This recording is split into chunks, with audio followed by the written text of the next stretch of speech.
নমস্কার বন্ধুরা, Sreemoyee astrological tips চ্যানেলে তোমাদের সকলকে স্বাগত জানাচ্ছি। কৃষ্ণমূর্তি পদ্ধতি অনুযায়ী আজকে অসুস্থতা অর্থাৎ রোগ বিষয়ে কিছু তোমাদেরকে জানাবো। অর্থাৎ রোগ কিভাবে আমরা জানতে পারি, রোগের বিচার কিভাবে আমরা অ্যাস্ট্রোলজিতে করে থাকি এবং নিরাময় বা কিভাবে হতে পারে, আমরা কিভাবে একটা চার্ট দেখে কৃষ্ণমূর্তি পদ্ধতি অনুযায়ী বুঝতে পারি, সেটাই তোমাদেরকে জানাবার চেষ্টা করছি। যদি লগ্নের সাবলর্ড প্রথম বা একাদশ ভাবের গ্রহের নক্ষত্রে অবস্থান করে তবে স্বাস্থ্য সাধারণত ভালো থাকে, এটা বলা যায়।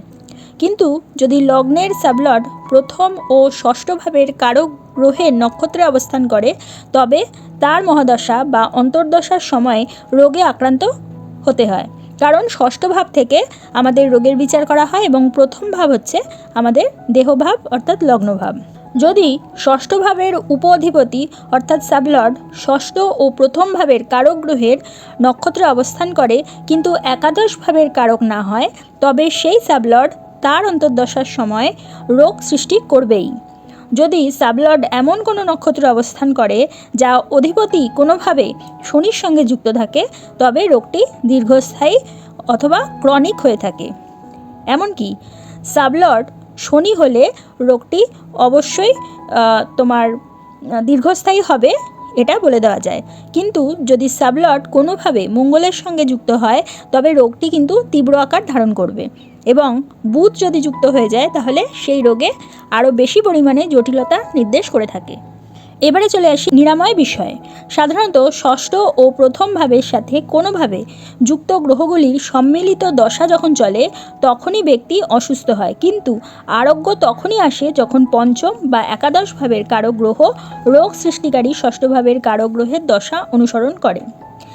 আরোগ্যের পরে ব্যক্তি রোগ থেকে বেঁচে থাকবে কিনা কেবল তখনই যখন তার দীর্ঘায়ু নিশ্চিত হয়।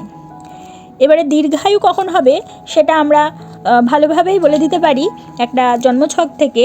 অর্থাৎ লগ্নের সাবলর্ড যদি 1, 5, 9, 10 ভাবের সাথে যুক্ত হয় এবং কোনোভাবেই মারক বাধক যুক্ত না হয় এবং 3, 8 যুক্ত হয় তাহলে কিন্তু অবশ্যই সেই জাতক বা জাতিকা দীর্ঘায়ু লাভ করবে। এবার রোগটির প্রকৃতি সম্পর্কে বলতে গেলে প্রত্যেকটা রাশি, নক্ষত্র ও সাবলর্ড কী নির্দেশ করে এর থেকে কিন্তু আমরা বুঝতে পারি এবং পরিণতি বা কী হতে পারে সেটাও আমরা কিন্তু এভাবেই সাবলর্ডের মাধ্যমে বার করে নিতে পারি।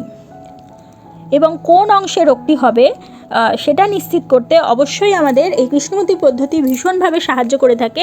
কারণ ষষ্ঠভাবের সাবলর্ড আমাদের জন্মছকে যেইভাবে বসবে এবং সেটি যে রাশি নির্দেশ করে থাকে সেই রাশি সংক্রান্ত বা যে নক্ষত্রে অবস্থান করে সেই নক্ষত্র সংক্রান্ত কিন্তু রোগ আমাদের দিয়ে থাকে। তা সে কারণেই অতি সহজেই আমরা একটা চার্ট দেখে ধরে নিতে পারি যে সেই জাতক জাতিকার কী ধরনের রোগ হবে এবং আদৌ সে রোগ থেকে ওভারকাম করবে কিনা অথবা আরও জটিলতায় সে পড়বে কিনা, এবং যদি তার রোগ হয়ে থাকে আগে থেকে সচেতন করে দিলে অবশ্যই সে ডাক্তারি পরামর্শের দ্বারা জটিলতার সৃষ্টি হওয়ার আগেই কিন্তু তার থেকে ওভারকাম করতে পারবে। তা সে কারণেই কিন্তু অবশ্যই প্রত্যেকেরই উচিত কৃষ্ণমূর্তি পদ্ধতি অনুযায়ী কোনো অভিজ্ঞ অ্যাস্ট্রোলজারের সাথে বিচার করিয়ে নেওয়া তোমাদের জন্মছকটা। তাহলে তোমরা রোগকে ভয় না পেয়ে অবশ্যই রোগের থেকে কিভাবে আগের থেকেই তোমরা সাবধানতা অবলম্বন করবে সেই বিষয়ে তোমরা সচেতন হতে পারবে। তাহলে বন্ধুরা, যদি তোমাদের আমার এই ভিডিওটা ভালো লাগে অবশ্যই একটা লাইক করে দিও, তোমাদের পরিচিতদের মধ্যে শেয়ার করে তাদের জানার সুযোগ করে দিও, এবং যারা এখনও পর্যন্ত আমার চ্যানেলটা সাবস্ক্রাইব করোনি অবশ্যই সাবস্ক্রাইব করে দিও এবং পাশে থাকা বেল আইকনটি প্রেস করতে কিন্তু একেবারে ভুলো না। তাহলে প্রত্যেকেই ভালো থেকো, প্রত্যেককে ভালো রেখো। পরবর্তী ভিডিওতে আবার চলে আসবো, ততক্ষণের জন্য সকলকে ধন্যবাদ, নমস্কার।